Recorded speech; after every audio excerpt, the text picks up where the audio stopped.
안녕하세요. 네, 오늘 이제 2027 요할명을 대비하는 법안전 총정리 문제풀이반을 개강합니다. 자, 법안전이라 하면 선생님께서 아득하게 느껴지시고 막 그러실 수 있잖아요. 근데 이 반은요, 선생님들께서 염려하시는 법안전을 확실하게 내용을 줄여가지고, 그리고 제가 이제 진행하는 법안전 강의 같은 경우에는 정말 이 범위를 벗어나서 문제가 나온 적은 아직까지는 없습니다. 그래서 올해도 이제 이제까지와 같이 그러리라고 예상을 하고요. 자, 그러면 선생님들께서 법안전 총정리를 어떻게 공부할 수 있을까? 우리는 법안전 총정리도 내용을 총정리도 해드리지만은 내용 총정리도 해드리지만 문제풀이도 어, 해드릴게요. 그래서 뭐냐 하면 총정리 법 같은 경우에 총정리 내용으로 막 그것만 보면은 특별히 이제 총정리는 그래도 괜찮은데 법 그 법 규정 있잖아요. 법령 그것만 보면은 뭐 어떡하지 허걱 이렇게 되잖아요. 그런데 총정리를 해드릴 뿐만 아니라 더욱더 중요한 거는 문제풀이 형태로 보기 때문에 너무너무 잘 외워지기도 하고 또 문제가 그대로 시험에 나오는 일도 정말 많다는 거예요. 그래서 이지선 유아일명에서는 선생님들께서 걱정하시는 법안전 문제를 한 방에 해결해 드리도록 하겠습니다. 절대 법안전 포기하시면 안 됩니다. 그 어떤 한 가지라도 안 돼. 포기할 거야. 그런 생각은 하지 마시기 바래요. 모든 것을 최선을 다해서 끝까지 하셔야 되고 남들이 1.2점 잃을 때 내가 1.2점 나는 더 받는 것이 바로 합격의 비결입니다. 자, 법안전 총정리 문제풀이반을 통해서 선생님만은 반드시 1.2점 3점, 4점 놓치지 말고 반드시 받으시기 바랍니다. 왜 1.2점, 3점, 4점이에요? 어떤 해에는 비중이 적고 어떤 해에는 막 진짜 비중이 법안전에서 우르르르 나올 때도 있어요. 자, 그래서 선생님들께서 바로 남들이 점수 잃을 때 나는 얻어서 합격한다. 그렇게 해드릴게요. 자, 그러면 이 반은요, 문제풀이 중심으로 이렇게 이제 진행을 하고, 총정리하고 문제풀이. 그러니까 법령을 이게 휙 던져주진 않는다는 거죠. 그 두꺼운 법령, 그거는요, 사이트에 가면 다 나와 있어요. 법은. 어디에 나와 있나요? 자, 국가법령정보센터에 가면은 법령은 다 나와 있어요. 법령은 선생님들이 그냥 찾아서 이렇게 출력해갖고 갖고 계실 수 있는데, 그렇게 법령을 생으로 던져드리는 그런 강의가 아니에요. 이 강의는 정리해드립니다. 왜? 그 법령을 어떻게 다 외울 거예요? 중요한 핵심만 추려서 정리를 해드립니다. 자, 오늘 자료도 보시면은요.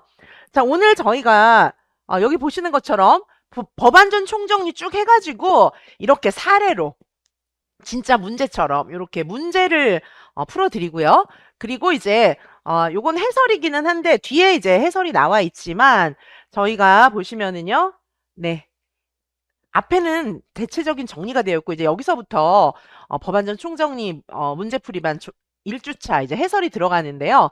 자, 이 앞부분에는 뭐냐 하면 우리가 법안전 총정리를 공부할 때 무엇을 공부해야 되나? 방향성.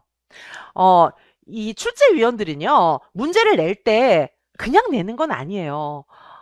선생님들께서 무엇을 공부해야 되는지, 어떤 사람을 우리가 뽑고자 하는가, 유아교사들이 무엇을 알고 있어야 하나, 그런 방향성을 명확하게 하고 문제를 내는 겁니다. 자, 그래서 우리가 무엇을 어떻게 공부해야 되는지, 법안전을 누리과정 중심으로 공부하는 거는 굉장히 중요한 기본적인 방향입니다. 그런데 나 누리과정 중심으로 하고 싶은데 어떻게 해야 되지? 그런 게 이제 헷갈리실 수 있기 때문에 정확하게 방향성을 제시해 드리겠습니다.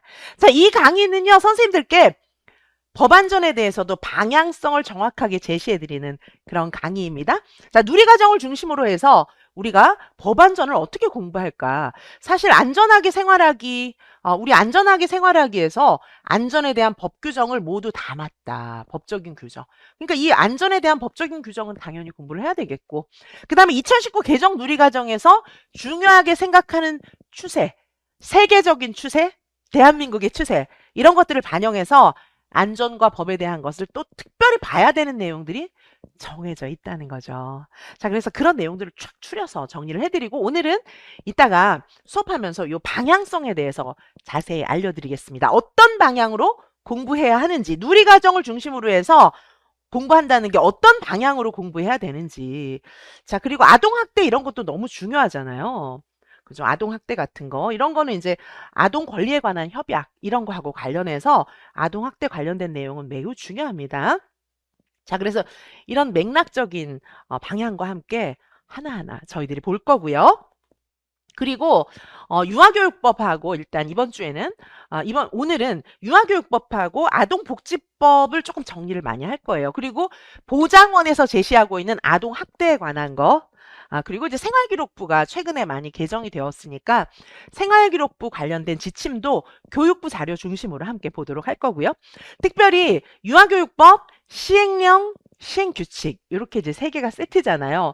보통 법령은 어떻게 되는 거예요? 법령이라 하면 국회의 동의를 거쳐서 만들어지는 거예요. 그래서 법 개정은 그렇게 쉽게는 잘 안 됩니다. 왜냐하면 법이 개정되기 위해서는 국회의 동의가 필요한 거예요. 자, 그래서 법은 그렇게 많이 자주 개정되진 않지만 시행령과 시행규칙은 이제 행정부에서 우리 이제 대통령령이에요. 우리 이제 유아교육법 시행령 같은 경우에는 대통령령이고 시행규칙도 있는데 시행령이나 시행규칙은 좀 쉽게 바뀔 수가 있어요. 그래서 시행령이나 시행규칙은 자주 바뀌기 때문에 눈여겨봐야 할 필요가 있습니다.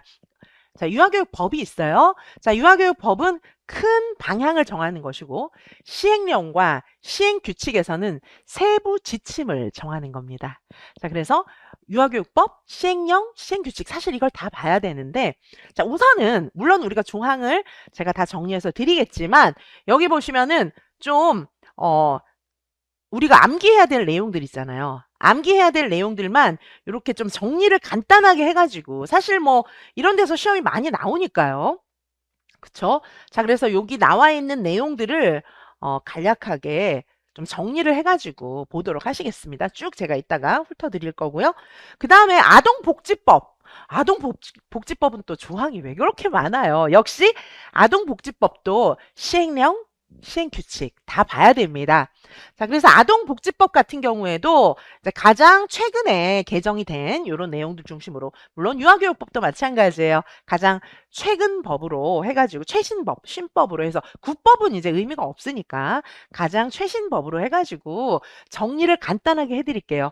조항이 많은데 그걸 어떻게 다 보겠어요, 그렇죠? 그래서 물론 전체적으로 훑어드리겠지만 우리가 좀 눈여겨보고 외워야 할 내용 중심으로 간략하게 이렇게 정리를 해가지고 드리도록 할게요. 자, 이렇게. 자, 이렇게 출제 단골들. 이런 식으로 해서 보도록 하겠습니다. 자, 이렇게 보도록 하고요. 자, 그리고 이제 유치원 생활기록부 작성 및 관리 지침에 관한 내용들도 함께 보실 텐데 이거는 이제 또 교육부 자료나 이런 것들이 있으니까 전체적으로 보도록 할게요. 자, 오늘 일단 수업 내용을 간략하게 좀 보여드렸고요. 자, 그래서 이 수업은 법을 그냥 이렇게 막 우리가 무슨 사법고시 공부하는 것도 아닌데 이렇게 막 묶어가지고 법령을 휙 던져주는 생으로 던져드리는 그런 게 아니기 때문에 제 수업을 들어보면 해야 되겠다. 이 법안전도 나 점수 받을 수 있겠는데? 그런 생각을 갖고 공부하실 수 있게 그렇게 해드리는 겁니다. 우리는 사법고시 준비생들이 아니에요. 그래서 시험에 반드시 나오는 법안전 총정리와 문제풀이로 함께 하겠습니다. 마지막 주는 이지선 유아임용의 모든 강의는요. 모든 문제는 대학교 수준이 출제한 문제입니다. 그래서 마지막 주는 법안전만 갖고 또 실전 모의고사를 볼게요. 자, 이 반은 법안전 관련된 총정리와 문제풀이 반이기 때문에 매주 문제를 보고 정리도 합니다. 그런데 마지막 주에는 대학교 수준이 출제한 법안전 관련 실전 모의고사로 선생님들께서 연마하실 수 있게 도와드리겠습니다. 강의 내용에는 당연히 아동복지 들어가죠. 아동복지 우리가 공부를 해야 합니다. 그래서 강의 내용에는 반드시 당연히 아동복지도 들어가고요. 자, 그리고 요 강의는 6월 10일부터 매주 총 3회로 진행이 됩니다. 총 3회. 정말 선생님들께서 쉽게 수강하실 수 있고 지금은 그리고 일병행 선생님들, 뭐 유감맘 선생님들 여러 대상들을 중심으로 해가지고 또 단과 할인 이벤트도 저희 학원에서 하고 있어요. 그래서 법안전이 걱정되시는 모든 선생님들은 이 수업을 꼭 수강하시기 바랍니다. 자, 이 수업을 통해서 반드시 선생님들 합격할 수 있을 거예요. 왜? 남들이 점수 잃어버릴 때 나는 점수를 더 받는 거기 때문에 바로 이제 그런 거예요. 남들이 놀 때 나는 공부하고 남들이 점수 잃는 부분에서 나는 얻고 그런 게 합격의 비결 아니겠습니까? 법안전을 통해서 선생님 반드시 합격하게 되실 겁니다. 법안전은 쉽다. 이지선과 함께하는 법안전은 쉽다. 할 내용도 적다. 기억해 주시기 바라겠습니다. 자, 법안전 절대 포기하지 마시기 바라겠습니다. 자, 저는 출제 경향에 맞춰서 법안전 복지 이런 것도 출제 경향 2019 개정 누리과정의 방향성에 맞게 공부를 하기 때문에 저희는 지난 시험에서도 이 강의에서 완벽하게 적중했습니다. 자, 해마다 이 강의에서는 법안전을 확실하게 적중하고 있기 때문에 올해도 적중할 것으로 예상되죠. 굉장히 유력한 예상이 됩니다. 따라서 이 강의를 꼭 들으시고요. 자, 법대생들도 두꺼운 관련 법을 다 외우진 않아요. 요즘에는 사법고시도 그렇게 출제는 안 되거든요. 하물며 유아이명 선생님들이 법 다 외우는 거 그렇게 시험 내겠습니까? 아니에요. 유아교사들에게 필요한 법이 시험에 나오는 겁니다. 그거를 콕콕 집어서 공부할 수 있게 도와드릴게요. 국가법령정보센터에서는 관련 법 찾아보실 수 있고요. 자, 이지선 박사는 저는 박사학위 정말 일찍 받았죠. 대학 교수 경력도 굉장히 많잖아요. 나이에 비해서 교수 경력이 굉장히 긴 거예요. 박사학위 너무너무 빨리 받은 거예요. 자, 제가 유아교육계에서 활동했던 모든 경력들과 노하우, 전문성을 오직 선생님들의 합격을 위해서 다 쏟아붓겠습니다. 자, 제가 출제위원 인력풀에 있었던 경력, 또 유아교육과 학과장에 있었던 경력, 저의 모든 인맥과 모든 인력풀과 모든 것들을 다 동원해서 오직 선생님의 합격을 위해서 다 쏟아붓고 가장 효율적으로 짧은 시간에 합격할 수 있는 비결을 모든 강의에서 공개하고 더구나 선생님들께서 법안전 포기할까? 그런 얘기 정말 막 오다 가다 많이 들려요. 근데 어떤 것도 포기하면 안 된다는 거를 말씀드립니다. 바로 그것이 다른 사람들이 포기하는 바로 그 지점이 선생님의 합격을 보장해주는 지점이기 때문입니다. 자, 그래서 이지선 박사는 선생님들에게 필요한 법 공부 방식을 제시합니다. 우리는 사법고시 준비생이 아닙니다. 유아임용 교사가 될 사람들에게, 유아교사가 될 사람들에게, 공립유치원 교사가 될 사람들에게 필요한 법안전 공부 방식을 제시해 드리겠습니다. 그래서 쉽게 합격할 수 있는 겁니다. 자, 강의 핵심 구성 보시면 법안전 핵심 정리 자료, 그 다음에 예상 문제, 이제 기출도 이제 물론 들어있긴 하지만 기출보다도 더 중요한 건 예상 문제잖아요. 다음에 무슨 문제가 나올까 그걸 적중시키는 게 정말 선생님들한테 필요한 거 아니겠습니까? 바로 그걸 해드리는 거고요.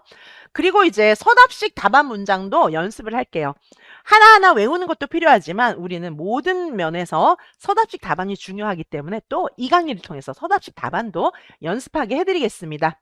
또 실전 모의고사 1회가 있는데 저희는 매주 문제를 풀어요. 자, 보시는 것처럼 이번 주에도 문제를 풉니다. 근데 요거는 이제 실전 모의고사 형식은 아니에요. 문제 스타일은 실전 모의고사 스타일이지만은 이게 왜 실전 모의고사 스타일이 아니라고 하냐 하면은 1번에서 8번까지 그리고 소문항 1, 2, 3 진짜 그런 형식이 아니라는 거예요. 왜냐하면 문제가 더 많아요. 실전 모의고사보다 문제가 더 많습니다. 매주 푸는 거는.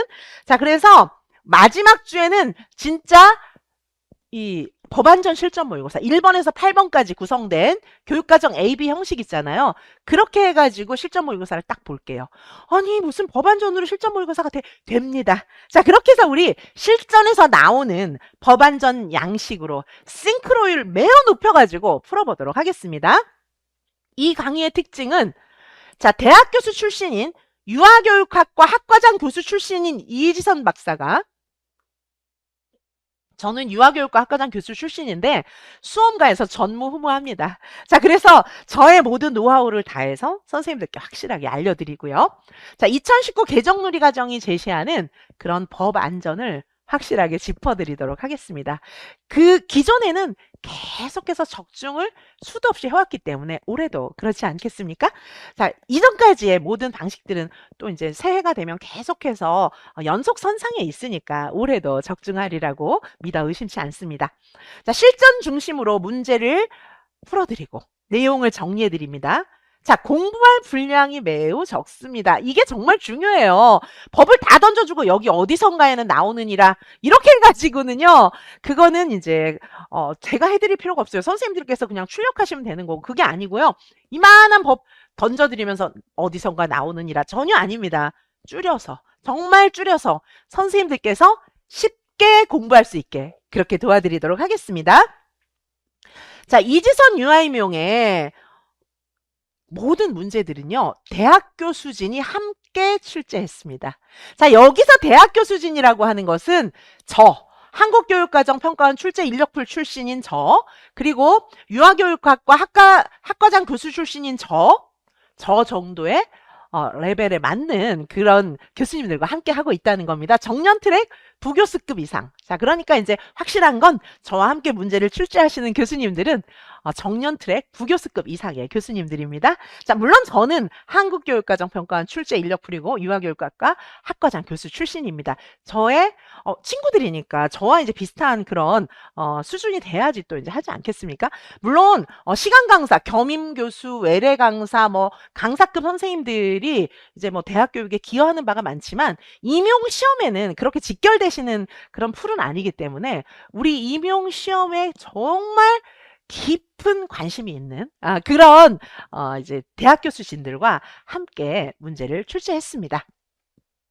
자, 강의 내용을 보시면은 자, 오늘 이제 OT도 하고 그다음에 이제 출제 경향 해설도 좀 해드리고요. 법안전 어떻게 공부해야 되는지 공부 방법, 그다음에 정리 문제도 이제 당연히 볼 거예요. 법안전 정리 문제 오늘도 봅니다. 문제 전체적인 총괄. 문제 총괄해서 오늘 볼 거고요. 다음번에 정리 문제 1, 2 또 이렇게 보고 실전 모의고사도 보고 이렇게 할 거예요. 자, 오늘은 이제 1, 2 아니고 전체적인 총괄하는 문제 이런 것들을 보게 될 것입니다. 자, 그래서 오늘은 여기 보시다시피 이런 문제를 볼 건데요. 오늘은 몇 문제를 볼 거냐 하면은 한 생활기록부 문제까지 해가지고 39문제 하고 39문제 하고요. 자, 여기 뭐 스마트폰 과의존 뭐 이런 것까지 해서 39문제 하고요. 그 다음에 저희가 이제 아까도 말씀드렸지만 유아교육법, 아동복지법 이런 거 정리를 좀 해볼까 해요. 자, 그리고 보장원에서 제공해주는 그런 안전교육 문제도 보려고 합니다. 거기 보면은 아동학대라든지 이런 거 정말 적중하고 있었거든요. 여태까지 계속 적중해왔어요. 왜냐하면 아동권리보장원이 굉장히 중요한 위상을 갖고 있잖아요. 그래서 아동복지라든가 뭐 이런 부분에 있어서 보장원 자료를 전격 활용하면서 출제가 될 만한 내용들을 모아서 선생님들과 함께 하겠습니다. 자, 지금부터는요. 정말 열심히 공부하셔야 돼요. 지선 언니는 선생님들을 혼자 공부하게 내버려 두지 않습니다. 지선 언니와 함께 24시간 동행하면서 함께 그 수험 생활을 함께 같이 가요. 자, 그래서 선생님들이 외롭지 않게 정말 전문성 있게 그렇게 공부할 수 있게끔 정서적 지지와 그다음에 효율적인 전문적인 공부 방식 또 자료 적중하는 문제로 선생님과 함께 하겠습니다. 법안전 지금부터 출발하겠습니다. 법안전도 이지선과 함께라면 쉽다. 자, 우리 2027 유아임용 합격으로 잠시 후부터 함께 본격적으로 가시겠습니다. 감사합니다.